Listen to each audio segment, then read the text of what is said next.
That match is currently taking place, so we'll get a good look in between these two guys. Oh, look at the heart there. How nice. As we see Feneb, full suit and tie, ready for a very formal broadcast of GeoGuessr. Welcome in, guys. And Leero is just ready to have fun. He's all about love. I like it. I like it a lot. Now, this match between these two guys, who do you have coming up victorious? I think it will be very game mode dependent. I think Feneb has the upper hand in moving by a lot. He is just very good in that mode, and the stats really show that his moving win rate is a lot higher than his no move in NMPZ. Yeah. So I think he will take that game, and then for Leero, I think it's possible that he takes the next 2 games, but Feneb has been grinding the no move mode in the past weeks, I've heard. So that might be his victory, you know? Just a 2-0 clean sweep against Leero, but could happen. That is all just dream thinking. Could happen. I looked at this exact panel a few weeks ago. It's just the Yukon Northwest Territory border, and it's right where you would see the border on the map, which is very funny. This is very. There's a lot of info to go off of right off the bat as well. Good sign, plenty of... even for the people that weren't in that exact same spot in the past. Seems like they both have been, though, as we start off with a 5k for Feneb. Wow, okay. A 2.5k. That's... I guess they both had been there recently. I mean, that's just a very easy round for them. If you have a border location, that is just a freebie. Can't be giving such easy rounds to people like this. You know what? We give them those every now and again, just to make it more just that we give them the hardest rounds ever, just the next round. Maybe not this one, but, you know, down the line, when it matters most. This round should be fairly easy. We are in Romania with these houses, and these houses have more metal roofs, which makes it more like northeast, and that is where both players are clicking. And it might have found a sign with more information. Yeah, towards the border he went. Oh, a bit too far off to the east, but had it early. There was a Romanian flag as well. I could recognize that one, so good job me. But it's been Chad as well, you know, pretty similar flags. I suppose. Something told me that was not in chat, though. As we now hop towards Germany, I guess? Yeah, looks like Germany, and information Germany is very usable if you find a town entrance sign. Seems like Feneb will not quite reach one. And this just looks like the northern part to me. Is it because it's early rounds, you think, that they hedge or plunk Germany? Is that like you just go, well, I mean, it's only rounds, it's only 2 times multiplier. It's not going to be too bad even if I lose, as you can see here. Had it been later in the game, do you think Leero would have done it, like played that round the same way? I think he has a game plan in mind, which is standing very fast because he knows Feneb will probably beat him 9 out of 10 times if he plays like the whole time out. I think his only real chance is to make those fast guesses, or maybe try to move in countries where he's really comfortable with the information given. You know, something like the US. We have some California poles here, by the way. You have the 3 yellow stripes on the pole. Very good meta to know. And now it's really about finding the road number. But how far down the street do we get to go? 30 seconds left to play. Neither of the two have even opted to open the map yet. But as you're saying, I mean, looks like they're fully aware of the at least regional whereabouts. But can you get any intel that can lock down this exact road? What are you looking for here? I mean, I think you're just looking at how the vegetation looks, and it just looks like the west coast, like somewhere near LA or maybe a bit further down. But I would go around Los Angeles as well. Well, down towards San Diego is where Feneb is going. A bit too far south. You're right on. It's up towards Los Angeles, just by Santa Monica, where all the rich Hollywood people live. Yeah. Gonna be us soon. Oh yeah, right. Next year. Yeah, maybe not next year. Give me a few years. Fair enough. We go into round number 5. Yeah, round 5 is very interesting because we have those dashes on the road, which usually makes you think Sweden, but you get them in Norway a lot of times. Yeah. Funnily enough. And that is, I think, where Leero has guessed. So maybe he has seen this road before, because I think it's very limited roads that have roads like this in Norway. Ooh, up towards the northern part is where Feneb is going to go as well. It's 3 times multiply. Could be big, but nope, they're still somewhat close to one another, but still 1,300 damage as Leero comes out and hits hard. Still very impressive that both went Norway there. Yeah. I think if you give this around to a lot of lower level players, they will definitely go Sweden just because they have the road lines. But it's obviously an under construction road. So this weird road is a lines there. beautiful location. Yeah, we are somewhere on the coast. A lot of info on the side of that car, but seemed like Feneb didn't like what he had available. Yeah, they are looking for the bins, maybe some information on there. We are going to be in Spain. We have Spanish language here. Ooh, an address I think it seems like Leero has available there as well. Quickly to log in on the East Coast. Yeah, if he read Alcante, that is a very big city. But it seems like Feneb has also found some information on the sign, and he's going somewhere completely different. 3.5 times multiplier. This could be massive. He's going to go even further down the side now. It can be dangerous to lock on cars, but Leero does it regardless. Gets closer, and that is enough to take round number 1. Yeah, and that just shows how volatile this game is. I said Feneb was very favorited, but as you can see, Leero used information in the later rounds. He just threw the early rounds away where like, you know what, let's get the multipliers up. I'll beat you later.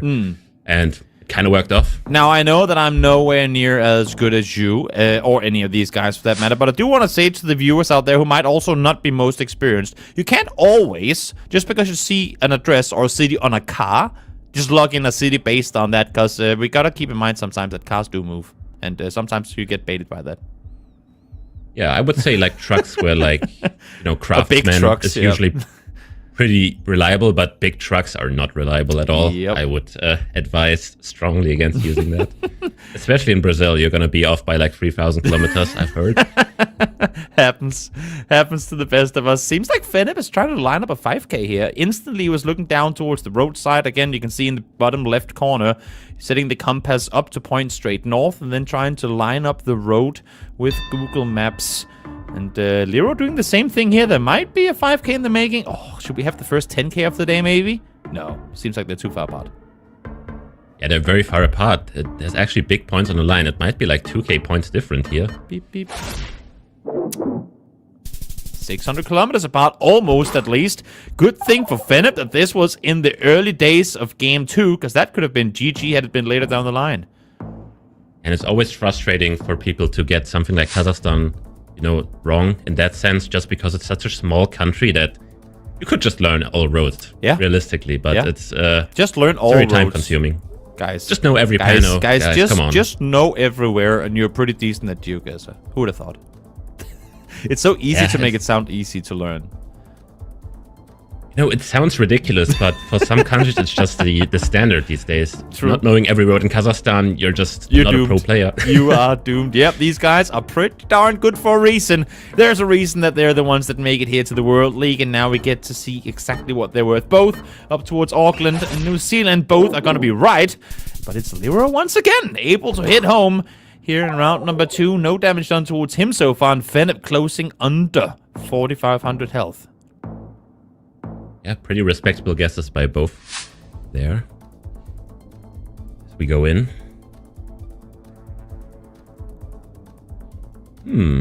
Broken cars, broken house, but maybe some some pole meta to work on. Yeah, we do have a holy pole, which usually you find in Poland, Hungary, and Romania. It looked like a A-frame, which says the last hole is still open at the bottom. So that would put you in Hungary, and I think the overall looks would fit. Oh, okay. Both completely off, but with the same hunch that you were going with. And actually, Feneb, it's so interesting when you get a round like that where you're both off by miles, and even though he wins it, he's like, huh, that was awkward. Because you could have gotten a whole lot more off that round. Yeah, that could have been a very big hit there. And as we move on to Australia, the home of both players, it has to be said, it's an Aussie versus Aussie matchup, and this round really is the glory here. Who gets closer here wins.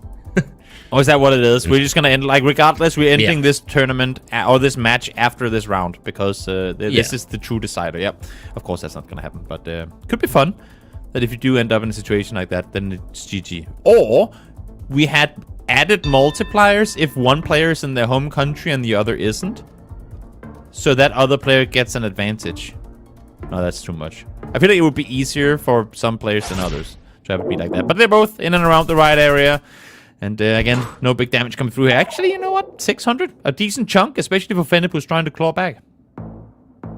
Yeah, he takes everything he can, especially after the last guess. He's like, oh my god, what did I just do? But it always feels good when another player is there doing the same wrong guess as yourself. True. That's why solo games can be pretty harsh, because you're like, okay, is that an easy round? Am I stupid?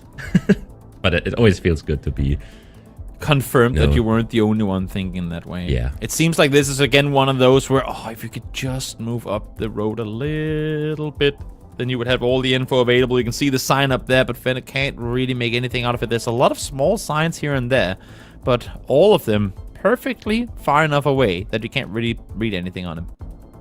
Well, since we're in the NAs, we're just gonna say no trespassing on those signs pretty much every time. I agree with the BC guess, especially around Vancouver here. Yeah. Especially with those big pines. Should be somewhere around there. On the northern side of Vancouver, you can see Feneb jumping back and forth, but it's going to be right in between them once again. 18 damage done here in round number 5. Not often you see it come down to that little, but at least from a moral perspective, Leero able to get a little bit of a hit back after losing on Australia. Yeah, now we see biking people, which means only one country can be, in contention here. I'm sorry, it's not Denmark this time. It's not Denmark, I was gonna say. You can't say that it's only Netherlands that use bicycles. I had to take the approach here. Fair enough, and it makes perfect sense because they were in the right country, but again, small country, small points. Not too big a deal when it's not later in the game, but still, it only means we're increasing the multipliers that are now gonna be up to 4. Yeah, multipliers look harmless when the countries are small, but if you land on in big countries, like Australia again, and this looks like very new coverage. Let's see who checked the new coverage coming out in Australia. A lot of very deserted places like this. I mean, I don't see a single house in sight, a single car. There's literally nothing here. Maybe they went on a picnic here last week. Who's to say? Yeah, and I quite like Leero's guess. There has been a lot of new coverage in South Australia in those very inland regions. And I think they're mostly black car as well, so 4 times multiplier, big country, and desert roads. Seems like they're in and around the same area, which I guess is good for both. But I feel like this is one of those countries that can bait you, because it looks like they're close by, but 1 or 2 dirt roads off, and you're multiple 100 kilometers off. And especially if you're Feneb, this is big. You really want to get close here. This could be big. This could definitely be. It's gonna be Leero who's gonna be closer by almost over 200 kilometers. It's not gonna be game, but it's gonna chip off half his health. And that could have been big for anyone. If Feneb gets the right spot on the road there, he pretty much wins the game. Yep. And those roads are pretty learnable because they're very long roads. They go through very vast landscapes. So learning them is very high yield. So we go on to this. I think we have octagonal poles, if I'm seeing that correct, which would place us in Mexico. The shot plates also confirm that. Now, is this a case of, if you don't know where to go in Mexico, just go Mexico City? Or is it guys, this is 4.5 times multiplier. It's a little bit too dangerous, so just try and plunket this late. As a matter of fact, Leero is going to go out towards the east. Yeah, I like the eastern guess. I wouldn't go as far as going Yucatan. I thought maybe Tabasco, maybe Veracruz. Going that far east is very risky, so maybe... But it seems like both are going there, so maybe I'm just wrong. We'll see. I would have not gone this far east. Oh, seems like Feneb is backing off a little bit. That could be the difference maker, whether he stays alive or not, and it might just be he is going to come out victorious in this round. That could have been very dangerous as he opted to go further out towards the east side, but a lot of damage come through as he readjusts there in the last moment. Yeah, really nice adjustment in the last second. As I said, I think Tabasco and Veracruz were the options there. And Feneb can't complain after losing this, because I think the options to win were there, unlike Fly Me against Feneb. Yeah. Oh, quick guess coming through now. Yeah, Kenya with the follow car here. Do you go west or do you go close to Nairobi? It's always the 50-50 here. Almost identical in points, and it's going to be Leero closer by just a smidge, but 5 times multiplier is going to hurt. And it hurts even more so now because we are headed into round number 10. Now, for those of you guys who don't know how this works, regardless of whether or not a player gets the 0 points in this round, this game is going to be over after this round has been played. And it's the player with the most life left that comes out victorious. And right now, Leero sits with a 500-point lead. Yeah, and this is one of the easiest roads in Botswana here. You have the road under construction, and Leero's already on the right road. Feneb not on the correct road yet. I think if Leero insta-sent the road, he would have won. This gives Feneb some time to still look for the road. I think Leero is on the right stretch already. 500-point guess is what he needs. Or a little bit under, I suppose. But around there. With a 5.5 times multiplier. I'm trying to judge distances, but this is going to be... Like, if they're just a couple 100 meters apart, 500 points might still be possible. Yeah, I'm saying even if they get the same road, this could still end both ways. Yep. But as of now, I think Leero is on the correct road, but we will definitely see the game here. Let's see, it's round 10. It's going to be done regardless. Who comes up victorious? It is going to be Leero up towards the northern side, and he is going to 2-0 Feneb. Not something we would have expected to see, but Leero out victorious. Yeah, as I said, I think one of the most recognizable roads in Botswana, just because it's so straight for so long, and you always have that road next to you. Very nice guess for Leero.